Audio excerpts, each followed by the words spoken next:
Hi, this is my audience.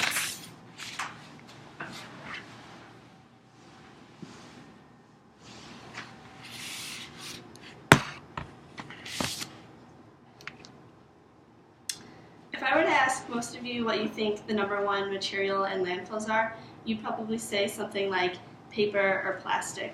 But it's actually food waste. In 2010, discarded food represented the single largest component of municipal solid waste reaching landfills and incinerators. And furthermore, every day, Americans waste enough food to fill the Rose Bowl Stadium. Today I'm going to be telling you about campus-wide composting and how I think that would be a great program for Ball State to get started. Growing up, I had a small compost pile in my backyard, so it wasn't anything big, but it did save a lot from going into the trash can and the disposer. And then also right now, a couple of my friends and I are working on starting a community garden, and so I've been doing a lot of research about access to composting for that and learning about Ball State's interest in it.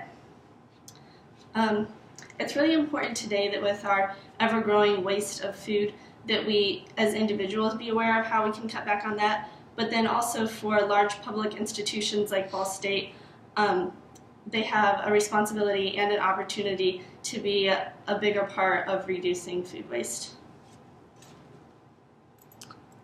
A few main points I'm going to be talking about today are composting would help achieve Ball State's sustainability goals. It would save and make money, and it would help us to further explore alternative energy options. So as part of Ball State's sustainability statement, there is a dining plan for how the dining services is to be involved with that, and there's a lot of mention of recycling, but really not much about composting other than that they use coffee grinds in compost. But this is not enough because every day I see students at lunch and dinner and every meal throwing away perfectly good food in the trash that's just going to fill up a landfill instead of being reused. And then landfills, how that kind of works with food waste is that methane is produced because as the food decomposes, it doesn't have access to oxygen, so it produces methane, which is 21 times as potent as carbon dioxide, and this greatly contributes to the greenhouse gas effect. But Ball State, by introducing composting, could greatly reduce our part in this. In addition to environmental concerns, composting is also practical because it's a way to save money and possibly be a source of income as well. Mary Schwartz, who is involved with the Cornell Waste Management Institute, estimates that only 5% of trash is real trash and could not be recycled or composted. Many schools across the country have started composting programs, which helps to save with trash collection fees, which run about $70 per ton. So I've estimated that Ball State could save about $30,000 per year by composting. Also, this would allow us to reuse the compost made rather than buying artificial fertilizers for the landscaping, and it would also introduce us to more sustainable landscape practices on campus. And if there's any excess compost, or if we didn't want to use it for any reason, Ohio University has adopted a campus-wide composting program, and they sell their compost to nearby communities and individuals for $27 a cubic yard. So we could easily sell compost to Muncie locals or initiatives such as the Urban Gardening Project in Muncie.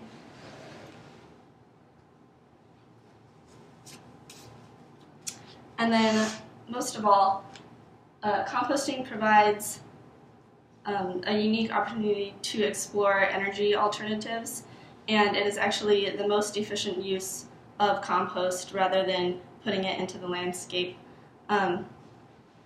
So a bit of the process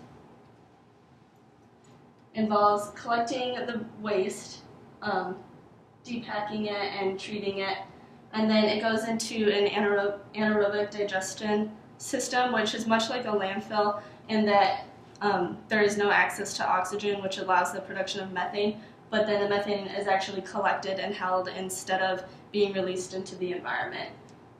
So then that can either go into fertilizer, or it can be converted to heat and power, to heat buildings or provide electricity to them. At Michigan State, they calculated that about 15,000 pounds of food was being wasted per day. So they started this process, and now they produce 23,000 tons of biogas per year, which helps to fuel surrounding buildings. And researchers in Austria have compared different uses of compost, and they have calculated that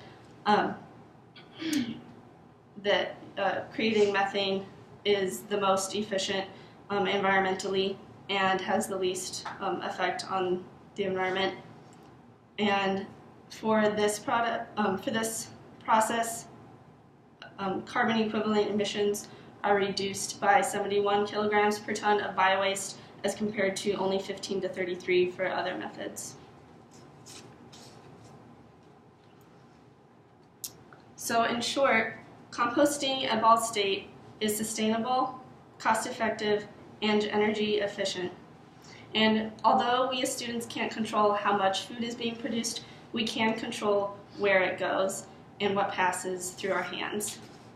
By composting the university's food waste, the entire Ball State community can help to relieve the burden food waste is causing and to take advantage of the benefits of this kind of stewardship.